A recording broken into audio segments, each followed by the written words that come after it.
እንደምን ቆያችሁ ክብራትና ክብራን ተመልካቾቻችን ከከፋ ቴሌቪዥን የሰዓቱን ዜና ይዘን ቀርበናል። ከዜናዎቹ ጋር ፍጹም ተሾመ።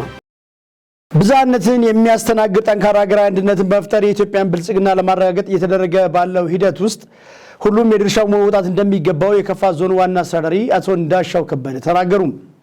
ሀገራዊ መግባባት ለህብረ ብሔራዊ አንድነት በሚል መሪ ቃል በሀገር ደረጃ ለ19ኛ ጊዜ የሚከበረው የብሔር ብሔረሰቦች ቀን በከፋ ዞን በተለያዩ ዝግጅቶች ተከብሯል። ጽዮን ታደለ ተጨማሪ አላት።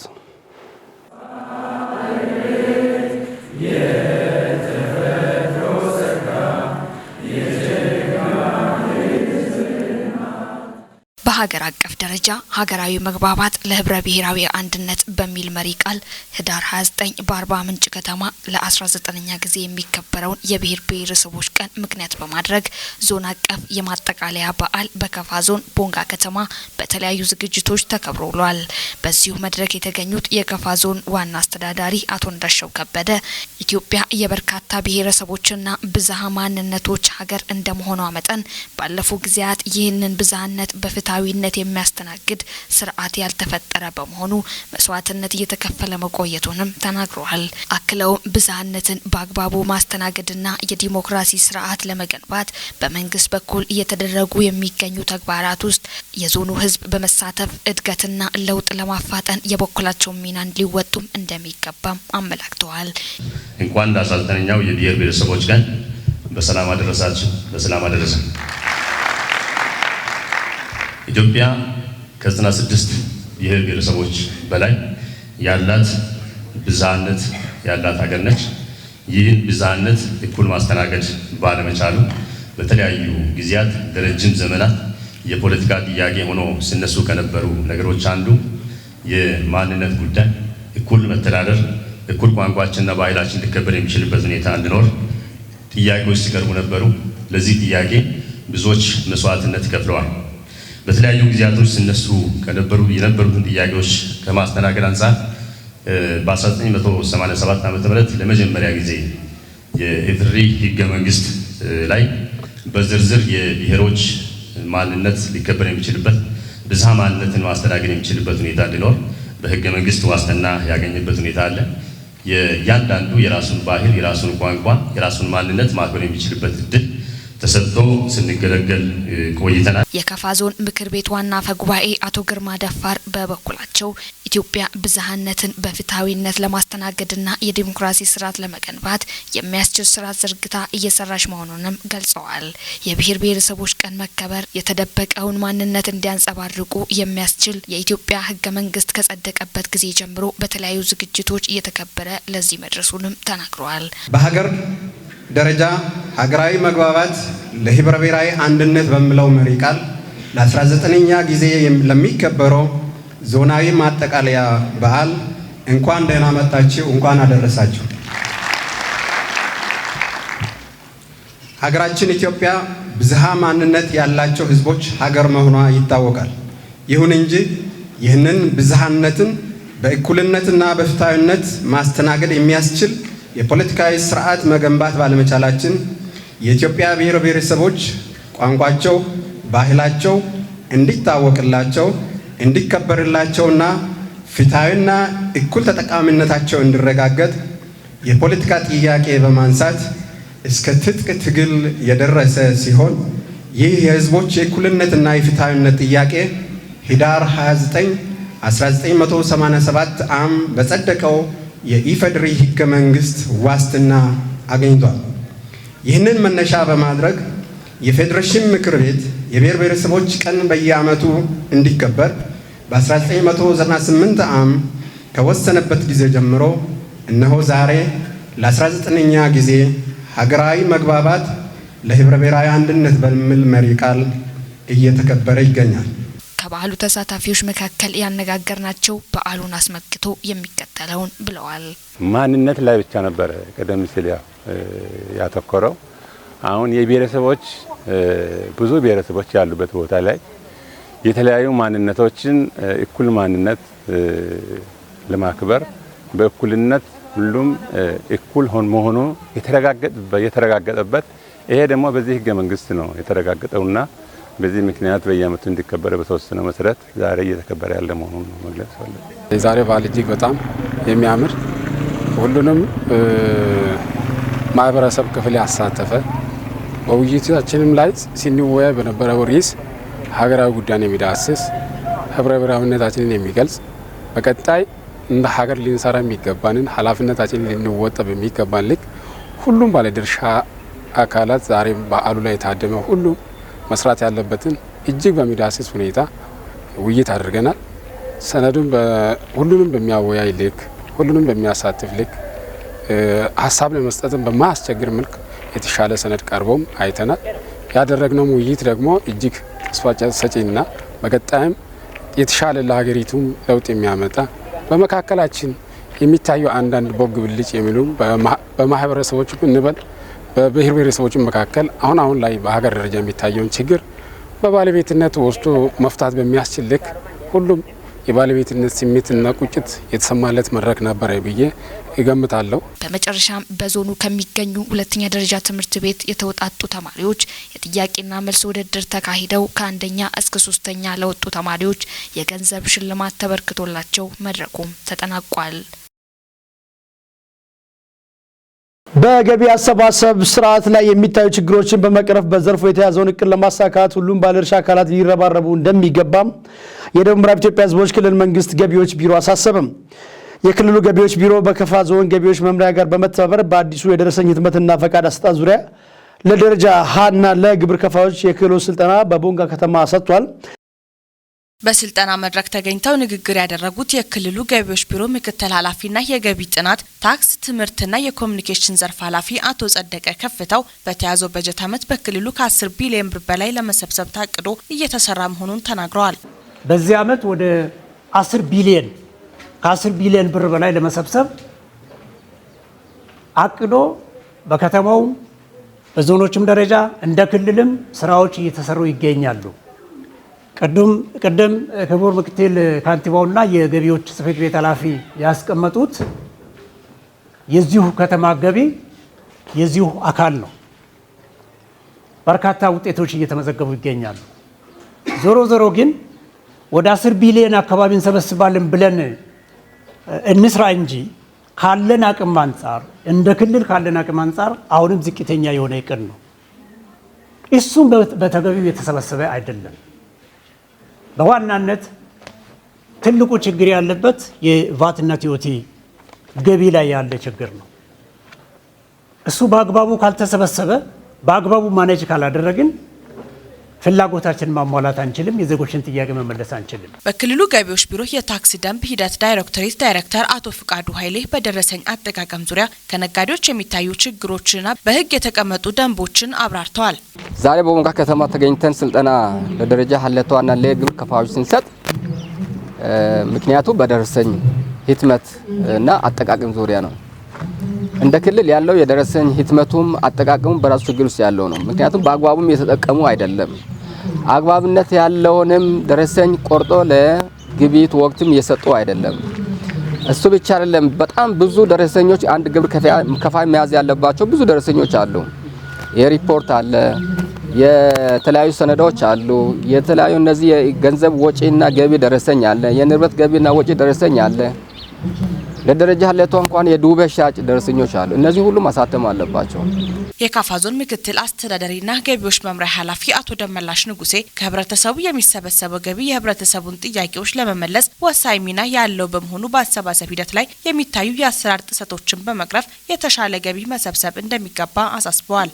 ስለዚህ አሁን ላይ ባለው ነባራዊ ሁኔታ የተለያዩ የማህበረሰብ ጥያቄ እያደገ እየጎለበተ ስለመጣ ይህን ጥያቄ ሊመልስ በሚችል መልኩ የታክስ ስርዓትን ማሻሻል አስፈላጊ ሆኖ ስለተገኘ የተለያዩ ማሻሻያዎች የተደረጉ እስካሁን ድረስ የመጠንበት ሁኔታ አለ።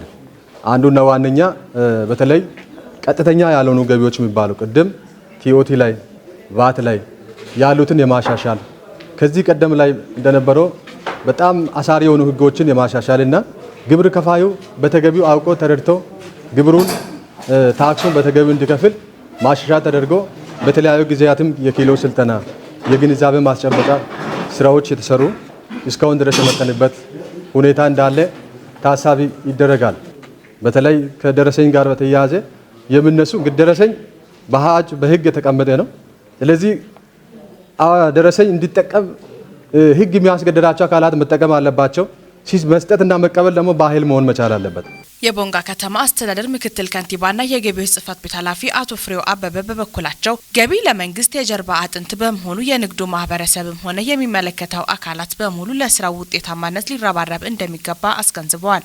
ከደረሰኝ አጠቃቀምና አሰጣጥ ከደረሰኝ አጠቃቀም አቆራረጥ አሰጣጥ ጀምሮ ያሉ ነገሮችን የምንመለከትበትና እነኛ ጉድለቶች ተነጋግረን የጋራ አቅጣጫ የምናስቀምጥበት ከዛም ውጪ የግብር ከፋዮቻችን ግዴታና መብት ምንድነው፣ ግዴታቸው ምንድነው፣ መብታቸው ምንድነው የሚለው ላይ በጋራ የምንማከርበት የተሻሻሉ የግብር ህጎች የታክስ አስተዳደር ህጎች ላይ በጋራ የምንመክርበት በደረሰኝ ዙሪያ በታክስ ዙሪያ የተሻሻሉ ህጎች አሉ እነሱ ላይ በጋራ የምንመክርበት መሆኑን እንግዲህ ገቢ እንደሚታወቀው የጀርባ አጥንት ነው፣ የመንግስት እስትንፋስ ነው። ለመንግስት ትልቁና ዋነኛው የመጀመሪያ አጀንዳ ነው ማለት ነው። ስለዚህ ገቢ መሰብሰብ የማይችል መንግስትም ሆኖ ሊመራ አይችልም፣ ህዝቡንም ማስተዳደር አይችልም። ስለዚህ ገቢ ለመንግስት እስትንፋሱ ከሆነ ደግሞ በተገቢው መንገድ ገቢ መሰብሰብ ያለበት ክፍል ድርሻውን ሊወጣ ይገባል፣ ግዴታውን መወጣት አለበት ማለት ነው። መንግስትም ገቢ እንዲሰበሰብ ሊቀመጡ የሚገቡ በየጊዜው የግንዛቤ ማስጨበጥ የማስተማር በዚህ ማዕቀፍ ውስጥ ያሉ ጉድለቶችን የማረምና አቅጣጫ የማስቀመጥ መብትም ግዴታም አለበት ማለት ነው። በስልጠናው የተሳተፉት የቦንጋ ከተማ ደረጃ ሀና ለግብር ከፋዮች በደረሰኝ አጠቃቀም ጥቅሙንና እነርሱም በአግባቡ እየተጠቀሙ መሆናቸውን ተናግረዋል። አቶ አዳሌ ኬሮ እባላለሁ። በዚህ በቦንጋ ከተማ 02 ቀበሌ እና 03 ቀበሌ አካባቢ በስራ በንግድ እንቀሳቀሳለሁ። አንደኛ በምግብ ንጽህና ላቂ እቃዎች፣ ሌላ በሆቴል ዘርፍ እንቀሳቀሳለሁ። እኔ እንደኔ አሁን ባለው እኛ ባለን ድርጅት በደረሰኝ ነው የምንጠቀመው። እንዳጠቃላይ ግን ያለው የደረሰኝ ችግር አለ። አሁን ከኛ እንደ ሆቴል ከምንሰራው ከምንገዛው ግብይት አንፃር በአካባቢው አሁን ይሄ በደረሰኝ ግብአቶች የሉም። ያ ክፍተት አለብን። ግን ዞሮ እንደ አንድ ባለ ንብረት ሁሉም ነገር በሂሳብ ቋንቋ ቢሆን ምንም ጭቅጭቅ የለው። በእምነት ባለው ነገር ሰራተኛ ቀጥሮ በእምነት ማሰራት አይቻልም። ሙሉ መንግስቱ እባላለሁ እና የመኝታ አገልግሎት ነው እየሰጠን ያለ ነው። የመኝታ አገልግሎቻችንም በጥሩ ሁኔታ ነው እያካሄድን ያለ ነው። ደረሰኝ አቆራረጣችን ላይም ችግር የለብንም፣ እናስተናግዳለን። ደረሰኙንም በትክክል እንቆርጣለን። በተማርነው በሰለጠነው ስልጠና መንገድ በዛው ደረሰኞቻችንን እንቆርጣለን። ደንበኞቻችንን በጥሩ ሁኔታ እናስተናግዳለን። በስልጠናው መድረክ የክልሉ ገቢዎች ቢሮ ምክትል ኃላፊ አቶ ጸደቀ ከፍታውን ጨምሮ የዞንና የከተማ አስተዳደር አመራሮች እንዲሁም የሚመለከታቸው አካላት ተገኝተዋል። የደቡብ ምዕራብ ኢትዮጵያ ሕዝቦች ክልል መንግስት ፋይናንስ ቢሮ በመንግስት ግዢ ባለስልጣን ከወረዳዎች ለተውጣጡ የዘርፉ ባለሙያዎች በካልም ፕሮግራም ድጋፍ ለ3 ቀናት የሚቆይ ስልጠና መስጠት ጀመረም። ስልጠናው የመንግስትን በጀት ከብክነት በማስቀረት ለህዝብ ተጠቃሚነት እንዲውል የሚያግዝ እንደሆነም ተገልጿል። አማኑኤል ኃይሌ ያዘጋጀውን ምህረት ማሞም ታቀርበዋለች።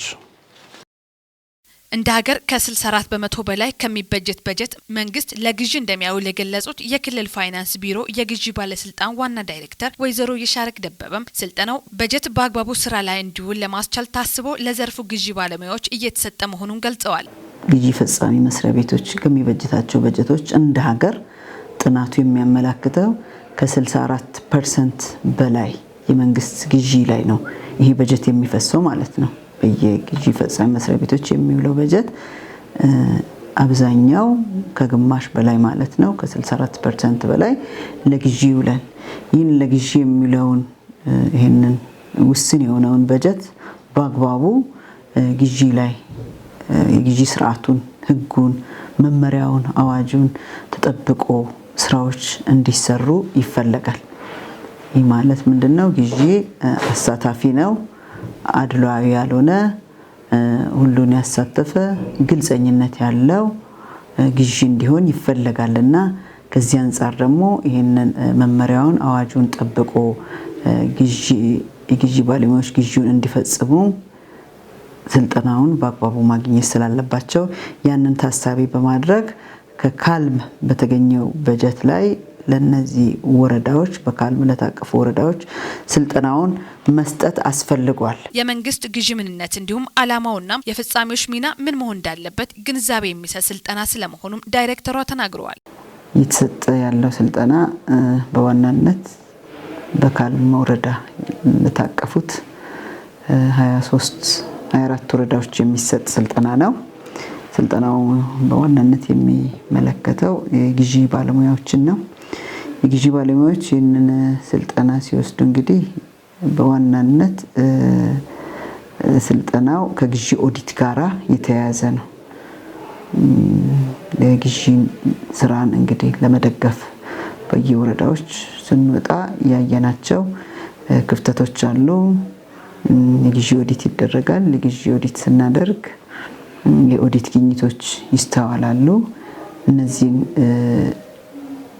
ግኝቶችን ከማስቀረት አንፃር ስልጠና መስጠት ተገቢነት ስላለው ስልጠናውን አግኝተው የተሻለ የግዢ ስርዓት እንዲሰፍን ለማድረግ ነው ስልጠናው እየተሰጠ ያለው። ስልጠናው የውል አተግባበር ላይ የሚስተዋለው የመልካም አስተዳደር ችግርን ለመፍታት የሚያስችል ስለመሆኑም አንስተዋል። የግዢ ባለሙያዎች በስነ ምግባር የታነጹ እንዲሆኑ ግንዛቤ የሚያስጨብጡበት መድረክ ስለመሆኑም ገልጸዋል። ዳይሬክተሯ በማከል ሰልጣኞቹ ወደ መጡበት ሲመለሱ ከስልጠናው ያገኙትን እውቀት ወደ ተግባር በመቀየር የተጣለባቸውን ኃላፊነት መወጣት እንደሚገባቸው ጥሪያቸውን አቅርበዋል። የግዢ ሰራተኞች ይህን ስልጠና ተቀብለው ወደ ወረዳቸው ሲመለሱ ወደ ስራ ቦታቸው ሲመለሱ ስልጠናውን በአግባቡ ወደ ውስጣቸው አስገብተው ሲሰለጥኑም ወደ ውስጣቸው አስገብተው ይሰለጥናሉ የሚል አመኔታም ስላለኝ ወደ ስራ ላይ ሲገቡ ደግሞ የሰለጠኑትን ስልጠና በተግባር ማሳየት መቻል አለባቸው። መመሪያውን በደንብ ማንበብ በቃ ስራቸው ስለሆነ መመሪያውን በደንብ ማወቅ በደንብ ማንበብ ተገቢ ሆነ ስራ በመስራት ፍትሃዊ ግልጸኝነት አድሎ የሌለበትን የግዢ ስርዓት እንዲያሰፍኑ ጥሪዬን አስተላልፋለሁ። አመሰግናለሁ። በቀጣይ በተመሳሳይ ስልጠና በሚዛን አማን ከተማ ተዘጋጅቶ በቦንጋ ማዕከል ላልተሳተፉ ለዘርፉ ባለሙያዎች እንደሚሰጥም የግዢ ባለስልጣን ዋና ዳይሬክተር ወይዘሮ የሻረግ ደበበ ገልጸዋል።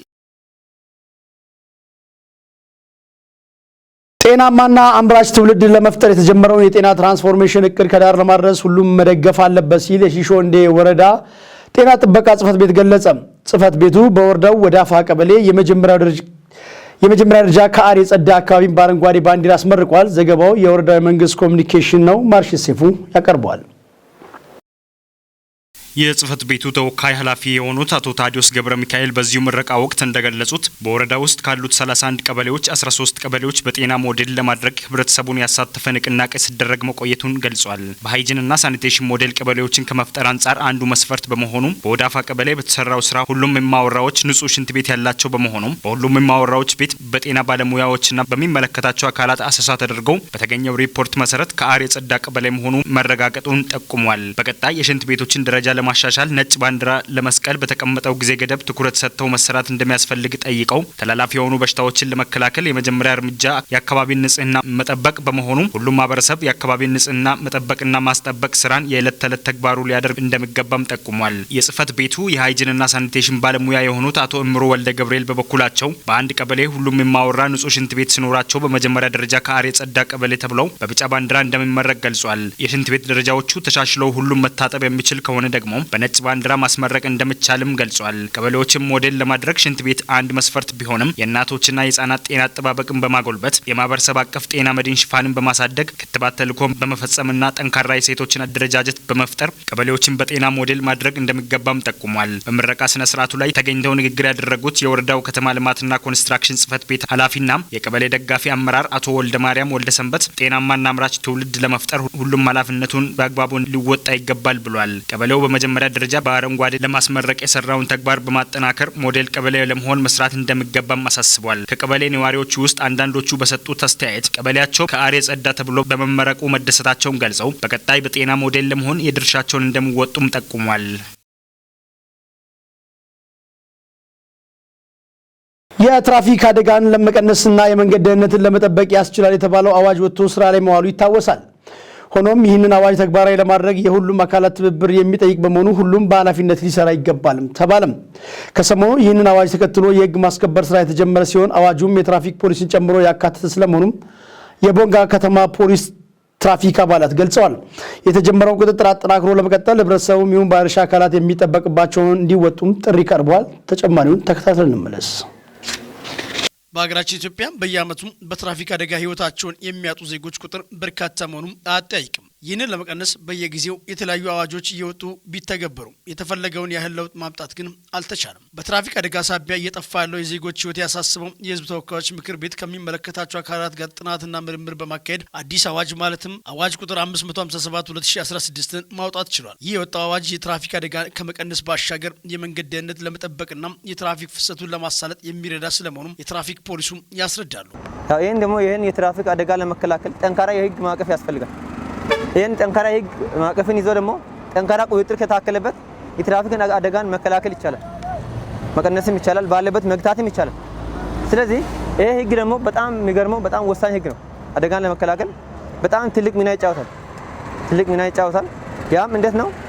ትርፍ ከመጫን አንጻር ከዚህ በፊት ለምሳሌ አንድ 24 ወንበር ያለው መኪና ከ24 ወንበር በላይ ጭኖ ሲመጣ ምንቀጣው 150 ብር ነበር። ያም የህግ ልዩነት በጣም ኦቨር እንዲጭን ወይም ከአቅም በላይ እንዲጭን በጣም በር ይከፍታል።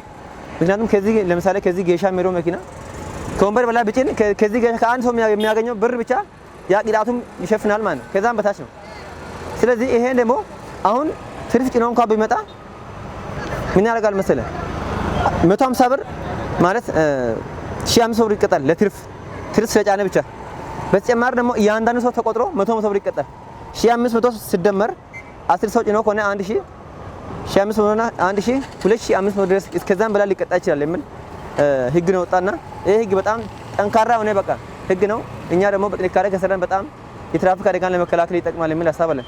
የወጣው አዋጅም ሁሉን አቀፍ መሆኑን ያነሱት ባለሙያው በጥንካሬ መስራት ከተቻለም ለውጥ ማምጣት እንደሚቻልም ይናገራሉ።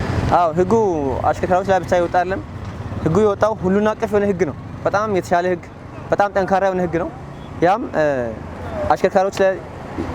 አሽከርካሪዎች ላይ፣ ባለ ንብረቶች ላይ፣ እግረኞች ላይ ባለ ንብረቶች ምንድናቸው እነዚህ ባለ ንብረቶች የሚባሉት ላይ ትራፊክ ፖሊስ ላይ ጭምር ሁሉንም አቀፍ የያዘ ማንኛውም ሰው ቢያጠፋ ማንኛውም መንገድ ተጠቃሚ የሆነ ሰው በሚያጠፋው ልክ ህግን ሲጥስ እያንዳንዱ የሆነ የህግ ወይም የቅጣት እርምጃዎች ያሉበት ህግ ነውና በጣም አሪፍ ህግ ነው። በጣም በጥንካሬ ከተሰራ የራሱ ህግም ራሱ ህግን ያስከብራል፣ ህጉ ራሱ ህግን ያስከብራል የሚል ሀሳብ ነው። ከዚህ ቀደም ይወጡ የነበሩ አዋጆች፣ መመሪያዎችና ደንቦች ለተወሰነ ጊዜ ታይተው የሚጠፉ በመሆናቸው ቀጣይነታቸው ላይ ስጋት የሚጭር በመሆኑ አሁን ላይ አጠናክሮ ለማስቀጠል እየተሰራ ያለውን የገለጹልን አባላቱም ለተግባራዊነቱ የሁሉንም አካል ትብብር ይጠይቃልም ብለዋል። ምንም ጥርጣሬ ውስጥ የሚያስገባ ነገር አይኖርም። ምክንያቱም ይህን እንግዲህ ይህን ህግ የመቆጣጠር ግዴታም ስልጣኑም እኛ እጅ አለ፣ ሌላም የሚመለከተው አካል ላይ ግዴታ አለ።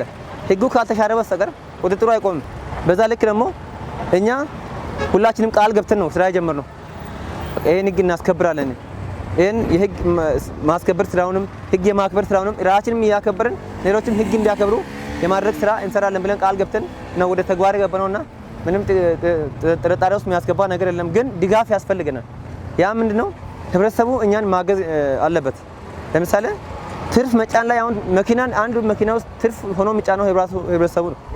ትራፊክ ባለበት ላይ ደርሶ ወርዶ አልፎ እንደገና በእግር ከመኪና ወርዶ በእግር አልፎ ሁሉ እስከ መጫን ሁሉ የሚሄዱ ህብረተሰብ ክፍሎች አሉ።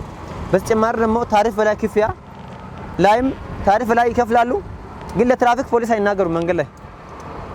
አዎ ትራፊክ ፖሊስ መንገድ ላይ ቆሞ ሲጠይቅ ለትራፊክ ፖሊስ አይናገሩም። እንደዛ ነገሮች ድጋፎች ለኛ የሚደረጉ ከሆነ እኛ ህግን ለማስከበር በቆራጥነት እንሰራለን የሚል ሀሳብ ነው። የህግ ማስከበር ስራው በቅንጅት እየተሰራ መሆኑን የተናገሩት የቦንጋ ከተማ ፖሊስ ትራፊክ ቡድን አስተባባሪ ሳጅን ሽብሩ አበበም አዋጁ ተግባራዊ ከመደረጉ በፊት በየደረጃው ለሚገኙ አሽከርካሪዎች አስፈላጊው ስልጠና የተሰጠ መሆኑን ጠቅሰው ማናቸውም የደንብ መተላለፍን ግን የማይታገሱ ስለመሆናቸውም ለከፋ ቴሌቪዥን በዝርዝር ገልጸው ደረጃ ላይ እያንዳንዱ የአዋጁ በጸደቀው ስራ ላይ ከገባ ወዲህ የትራፊክ እንቅስቃሴም ሆነ በተለያዩ ባለድርሻ አካላት እየደገፈን ያለው ነገር ተጠናክሮ እንዲቀጥልና እንደኛውን ከዚህ በፊት የመንግስት መኪና ላይ ብዙም እርምጃ እየወሰድን አይደለም። አሁን አንደኛው እርምጃ ለመውሰድ እየተገደድን ያለነው ብዙ አደጋ እየደረሰ ያለው አንደኛው ከመንግስት መኪና ነው። አሽከርካሪም ራሱን እንዳይጎዳ የጫነውን አካልንም እንዳይጎዳ ተጠንቅቆ እንዲያሽከረክር በተለያየ ሚዲያም ሆነ በተለያየ በፌስቡክ ገጻችን ላይ ግንዛቤ እየሰጠን በትምህርት ቤቶች ላይ ደን ተማሪ ትራፊክ በማዋቀር እና አደረጃጀቱን በመፍጠር ተማሪዎች እንዴት እንደሚያስተናብሩ ትራፊክ ፖሊስ እዛ ቆሞ ምን አይነት ግንዛቤ እንደሚሰጥ እያንዳንዱ ከተማ ትምህርት ቤት ላይ ተገኝተን ያስተማርና የግንዛቤ ስራ እየሰጠን ወጣቱን ወንጀል የሚያነሳሳና የአእምሮ ቀውስ የሚያስከትል የሺሻ ማጨሻ እቃዎችና ለዝርፊያ ማስፈራሪያ የሚውሉ አርቲፊሻል መሳሪያዎችን መያዙን የሺሾንዴ ወረዳ ፖሊስ አስታወቀም። የወረዳ ፖሊስ አዛዥ ኮማንደር ገዛኝ ጋዲሳ እንደገለጹት በወረዳው ዋለታ ቀበሌ አቶ አሊ ፋንታውን ቤት ውስጥ በፍርድ ቤት ትዕዛዝ በተደረገ ብርበራ ለጤና ጠንቅና ለወንጀል መበራከት ምክንያት ሊሆን የሚችል 6 የሺሻ ማጨሻ እቃዎችን፣ አንድ ለዝርፊያ መሳሪያ የሚውል ከእንጨትና ከብረት የተሰራ አርቲፊሻል መሳሪያ መያዙንም ገልጿል። ግለሰቡ ለጊዜ የተሰወረ በመሆኑ ፖሊስ ክትትል እያደረገ እንደሆነም ዋና አዛዡ አክለው ገልጸዋል። ሺሻ ወጣቱን የአእምሮ የሚጎዳና አነቃቂ እጽ በመሆኑ ለወንጀል መበራከት ዋነኛ መንስኤ መሆኑና ህብረተሰቡን በመገንዘብ መሰል ተግባራት ላይ የተሳተፉ አካላትን ለጸጥታ አካላት በመጠቆም ማህበራዊ ኃላፊነታቸውን መወጣት እንደሚገባቸውም ጠቅሰዋል። ዋረታና አካባቢው የፌዴራል መንገድ ያለበትና ተደጋጋሚ የዝርፊያ ሙከራ የሚደረግበት በመሆኑ ህብረተሰቡ የቀንና የማታ ጥበቃን በማጠናከር ለአካባቢው ጸጥታ መረጋገጥ የድርሻውን ሊወጣ እንደሚገባም ኮማንደሩ ጠይቀዋል። ዘገባው የሺሾንዴ ወረዳ መንግስት ኮሚኒኬሽን ጽህፈት ቤት ነው።